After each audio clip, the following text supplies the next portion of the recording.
광고는 손해보험 광고 심의 기준에 준수하였으며 유효기간은 심의 결과 통보일로부터 1년입니다. 안녕하세요. 와이키키 정우영 소장입니다. 오늘은 실비보험이나 일상생활 배상 책임 같은 실생활에서 자주 쓰일 수 있는 보험은 아니지만 2000년대 이후 보험을 가입한 대부분의 사람들이 가지고 계실 고민, 과연 내가 가입한 종신보험, 나에게 필요한 보험인가? 라는 질문에 대해서 해결해 드리기 위해서요. 종신보험이 대체 무엇인가부터 시작을 해서 종신보험을 둘러싼 여러 가지 오해와 질문들을 보험료의 구조를 중심으로 근본적으로 설명해 드리도록 하겠습니다. 네, 종신보험. 말 그대로 해석을 하면요. 종신토록 보장을 해주는 보험이라는 뜻이죠. 여러분들이 알고 계시는 일반적인 보험들은 80세 만기, 90세 만기, 혹은 20년 만기 이런 식으로 보장의 기간이 정해져 있죠. 그런데 종신보험은 그 보장을 죽을 때까지 해주겠다라는 겁니다. 그래서 엄밀히 말하자면 암보장을 종신토록 해주거나 수술비나 입원비를 종신토록 보장해주는 보험도 종신보험의 일종이라고 볼 수는 있습니다만, 오늘 영상에서 저희가 다룰 종신보험은 일반 사망보험금을 종신토록 보장해주는 보험에 한해서 종신보험이라고 부르도록 할 거고요. 실제로도 보통 종신보험이라고 하면 이 일반 사망보험금을 죽을 때까지 보장해주는 보험을 종신보험이라고 부르는 것이 일반적입니다. 자, 그러면 일반 사망이 뭐냐? 쉽게 말하면 모든 종류의 사망을 이야기합니다. 사망에도 여러 가지 종류가 있을 수 있는데요. 상해 사망 또는 재해 사망이라고 하면 사고로 인해 돌아가시거나 혹은 우발적인 감염병에 의해서 사망을 하시는 경우를 이야기하는 거고, 질병 사망이라고 하면 암이나 신장병 같은 질병으로 돌아가시는 경우를 이야기합니다. 그래서 내가 만약에 상해 사망을 보장해주는 보험에 가입했다고 하면 질병으로 죽는 경우는 보험금이 안 나옵니다. 그런데 이 일반 사망 보험금이라는 건 사망의 이유를 불문하고 사람이 죽었다라고 할 수 있는 모든 경우를 이야기합니다. 사람이 죽는 경우를 보면요, 대략 90%의 사람이 질병으로 사망을 합니다. 그리고 사고로 돌아가시는 분이 한 5에서 6% 정도 된다고 보시면 되고요. 그럼 나머지 4, 5%는 뭐냐? 자살, 그리고 5년 이상 행방불명이 되면서 법적으로 사망을 하게 되는 경우들이 있는데, 이런 모든 경우를 포함하는 보장이 바로 일반 사망입니다. 이유를 불문하고 사람이 죽으면 보험금을 지급해주는 보험이죠. 자, 여기서 종신보험이 다른 보험들과 구조적으로 다를 수밖에 없는 근본적인 이유가 나옵니다. 이유를 불문하고 사람이 죽으면 보험금을 지급해주는데 그 보장의 기간이 그 사람이 죽을 때까지입니다. 사람이 태어나서 언젠가 어떤 이유로든 죽을 확률이 몇 프로죠? 100%죠. 종신보험은 보험회사 입장에서 보면 언젠가는 그 사람에게 무조건 보험금을 지급해줘야 하는 보험인 거예요. 보험이라는 게 어떻게 시작이 됐을까요? 보험은 일종의 품앗이 제도입니다. 우리나라 사람 3명 중에 1명은 죽기 전에 암에 걸린다라는 통계가 있어요. 그래서 우리가 불안해합니다. 암에 걸리면 3천만 원 정도는 필요할 것 같아요. 근데 내가 걸릴지 안 걸릴지 모르는 상황에 3천만 원을 따로 빼두는 게 경우에 따라서는 어려울 수도 있겠죠. 그래서 3명에서 약속을 하는 겁니다. 우리가 각각 1,000만 원씩 모아서 우리 3명 중에 1명이 암에 걸리면 그 3천만 원을 주자. 이게 일반적인 보험의 구조입니다. 그래서 보장성 보험의 보험료는 내가 만기가 될 때까지 암에 안 걸렸다 하더라도 3명 중에 1명은 암에 걸렸을 테니 그 사람에게 내가 낸 돈 1,000만 원이 가는 구조를 가지고 있습니다. 이렇게 보장을 하기 위한 보험료, 소멸되는 보험료를 위험보험료라고 합니다. 자, 30살 남자가 암보험을 가입하겠다고 하면 보험사는 30살 남자가 죽기 전까지 암에 걸릴 확률을 계산해서 그런 보험료를 이만큼 내세요 라고 말합니다. 그리고 이 돈은 이 남자가 암에 안 걸리더라도 암에 걸릴 누군가를 위해 지급이 되겠죠. 만약 30살 남자가 모든 종류의 사망을 보장하는 일반 사망을 가입하는데 80세 만기로 가입을 하겠다고 하면 이것도 확률이라는 게 나옵니다. 한국의 30살 남자가 80세 이전에 사망을 할 확률과 80세 이후까지 생존을 할 확률이 나와서 이것도 마찬가지로 소멸되는 위험보험료가 계산이 되겠죠. 그런데 종신보험은 앞서 말씀드린 것처럼 이 사람에게 언젠가는 100%의 확률로 지급이 되어야 합니다.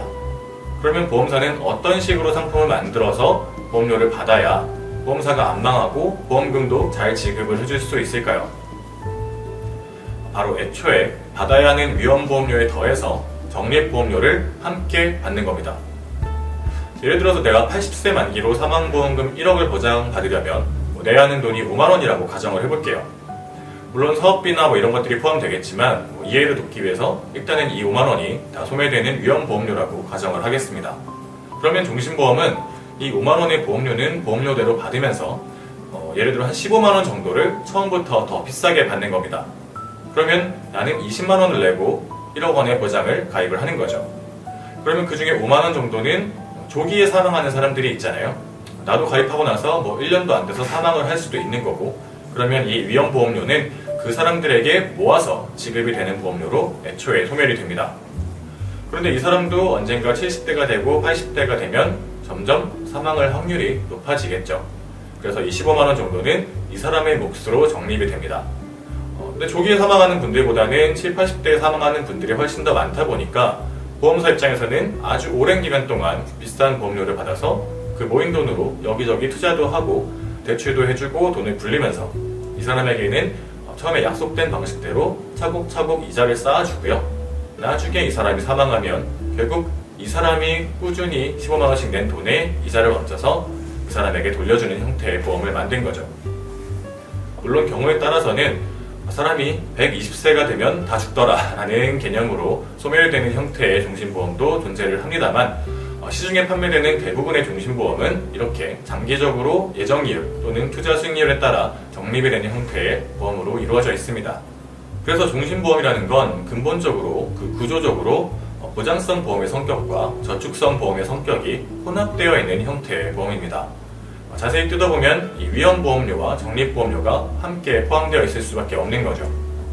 그러다 보니 종신보험을 저축상품으로 오인해서 가입하는 소비자들이 종종 있는데요. 명확히 이해를 하셔야 하는 것은 종신보험은 적금 같은 저축상품이 아니고 저축성 상품도 아닙니다. 왜냐하면 내가 내는 돈이 20만 원이라고 할 때 이 20만 원에 대해서 이자가 붙는 게 아니고 거기서 사업비 뗄 거 다 떼고도 사망 보장을 해주기 위한 위험보험료, 즉 소멸되는 보험료가 통상 40% 가까이 되는 보험 상품입니다. 나는 20만 원을 내는데 실제로 적립이 되는 거는 매달 12만 원밖에 안 된다는 거예요. 그러니까 아무리 2%, 3% 높은 이자를 붙여준다고 하더라도 이미 차감된 40%를 메꾸고 그 원금에 도달하는 데에만 20년, 30년이 걸리는 상품이죠. 20년, 30년이 걸려서 원금에 도달할 수 있는 상품을 저축성 상품이라고 말을 하면 안 되는 거죠. 다만 내가 주 목적이 사망보험금이다. 혹시라도 내가 이른 나이에 죽게 됐을 때 내가 사랑하는 가족들을 위해서 돈을 좀 남겨두고 싶다거나 혹은 상속세를 내야 할 상황인데 그 재산이 많아서 현금으로 상속세의 재원을 마련해야 한다 하시는 분들은 사망보장을 주 목적으로 하시면서 장기적으로 봤을 때는 이렇게 적립이 돼서 원금 혹은 그 이상으로 현금화할 수 있다. 이런 종신보험의 성격을 잘 이해를 하시고 접근을 하시는 게 좋고요. 내가 가입한 종신보험이 있다면 추가 납입 제도가 있는 상품인지를 확인해 보시는 게 좋습니다. 이 추가 납입이라는 건 애초에 내가 내기로 한 기본 보험료 외에 별도로 내가 원하는 만큼 자율적으로 납입할 수 있는 보험료를 말하는데요. 이 돈은 사망보험금 1억을 보장받기 위해 내는 돈이 아니기 때문에 위험보험료가 소멸되지 않고 보통 처음 납입할 때 2% 정도의 수수료만 떼고 납입을 합니다. 근데 이 2%의 수수료를 내면서까지 추가 납입을 했을 때 얻을 수 있는 게 뭐냐? 이 종신보험의 보험료에 적용되는 적립이율, 예정이율을 똑같이 적용을 받을 수 있는데요. 예를 들어 이 상품에 적용되는 이율이 연봉리 3.5%다 라고 가정을 하면 2%를 떼고 납입을 하더라도 1년만 지나도 그 부분을 메꾸고 이자 효과를 보실 수가 있는 거죠. 그렇게 장기적으로 유지를 하시게 되면 복리 효과가 생겨나면서 이자 효과가 훨씬 더 커질 수가 있습니다. 내가 내는 기본 보험료는 사망 보장을 위해 소멸되는 보험료의 비중이 높으니까 저축 효과를 기대하기 어렵지만 이 추가 납입을 하는 돈은 충분히 저축의 목적으로 활용이 가능하다는 거죠. 그래서 이 추가 납입을 잘 활용하시면 오히려 종신보험의 환급률, 수익률이 저축성 상품보다도 더 높아지는 시기도 있었습니다. 이해가 쉽도록 숫자로 예시를 들어서 말씀을 드리면요. 내가 30만원짜리 종신보험을 가입하면 여기서 사망보장을 위해 소멸되는 보험료가 40%라고 가정을 하겠습니다. 그러면 12만원은 사망보장을 위해 소멸이 되고 18만원이 적립이 됩니다. 그런데 주계약을 10만원으로 가입을 하고 20만원을 추가 납입을 활용한다고 하면 기본 보험료에서는 10만원에서 40%, 4만원이 소멸되고요. 20만원에서는 2%인 4천원이 소멸이 되겠죠. 그럼 나는 똑같이 30만원을 내는데 어떤 사람은 12만원이 소멸이 되고 어떤 사람은 4만 4천원이 소멸이 됩니다. 그러니 똑같은 이자를 적용받는다고 하면 이 추가 납입을 했을 때 원금에 도달을 하는 것도 이자가 불어나는 속도도 훨씬 빨라질 수가 있는 거죠. 종신보험이 아닌 연금보험이나 저축보험도 이 추가 납입 제도가 있는 상품들은 신규 가입을 하시는 것보다 이 추가 납입 제도를 활용하시는 것이 훨씬 유리합니다. 사업비의 비율은 낮추고 이자는 똑같이 적용할 수 있는 효과가 생기니까요. 그러니까 내가 예전에 가입해둔 종신보험이 있다 혹은 연금보험이나 저축보험이 있다 하시는 분들은 우선은 이 추가 납입이 가능한 상품인지 그리고 적용되는 이자율은 몇 프로인지 확인을 해보시고 활용할 수 있는 부분은 활용을 하시는 게 좋겠습니다. 예전에 가입하셨던 보험의 경우는 평생 동안 연봉률 3%, 5%, 많게는 7%까지도 보장을 해주는 상품들이 있었으니까요. 자, 그런데 방금 말씀드린 대로 이 추가 납입이 예전에는 기본 보험료의 200%까지 가능했습니다. 내가 10만원짜리 종신보험을 가입을 했으면 매달 20만원까지는 추가 납입을 할 수 있고요. 그럼 1년이면 240만원, 10년이면 2,400만원까지 추가로 더 낼 수 있고 이자 효과를 볼 수 있었던 거죠. 그런데 이 200% 추가 납입을 통해서 환급률을 높이는 방식으로 상품이 많이 판매가 되다 보니까 2018년 금융감독원에서 이 추가 납입에 대한 제재를 가하게 됩니다. 보장성 보험인 종신보험이 이 추가 납입을 활용하면 오히려 저축성 상품보다도 환급률이 높아지게 돼버리니까 사람들이 저축성 상품으로 오인을 하고 가입을 하더라라는 게 제재의 이유였죠. 이 제재 자체는 굉장히 1차원적인 대응이라고 생각을 합니다. 추가 납입을 잘 활용할 수 있는 것은 이제 보험 소비자들에게 여러모로 굉장히 유리한 제도인데 이 제도를 이용해서 홍보가 너무 많이 되니까 이 제도를 줄여버리겠다 이렇게 대응을 하는 것은 스마트폰은 전화기인데 너무 좋은 카메라가 달려 있어서 사람들이 카메라로 오해를 하더라. 그러니까 스마트폰에는 일정 기준 이상의 카메라는 달지 말아라 라는 식의 제재인 거죠. 그래서 2018년 이후부터는 이 추가 납입의 한도가 월 보험료의 100%까지 딱 한 배까지만 추가 납입을 할 수 있도록 제재가 걸리면서 이제는 이 추가 납입을 통한 효과가 많이 줄어들게 되었습니다. 하지만 여전히 이 추가 납입이라는 제도는 생명보험에 가입하신 분들이라면 반드시 알고 검토해 보셔야 할 매력적인 제도니까요. 사망보험금을 목적으로 종신보험에 가입하신 분들이 있다면 이 추가 납입이 가능한지 여부를 꼭 확인해 보시고 활용하시길 바랍니다. 오늘은 종신보험이 다른 보장성 보험들과 다르게 적립이 될 수밖에 없는 구조를 가지고 있는 이유를 좀 설명을 드렸고요. 금융감독원의 대응 이후 이런 형태의 환급률을 높이는 방식이 제약에 걸리다 보니까 이제는 저해지형 종신보험의 구조를 활용한 또 환급률을 높이는 상품들이 많이 판매가 되고 있습니다. 다음 시간에는 그 저해지형 종신보험의 구조는 어떻게 되는지 설명해 드리도록 하겠습니다. 감사합니다.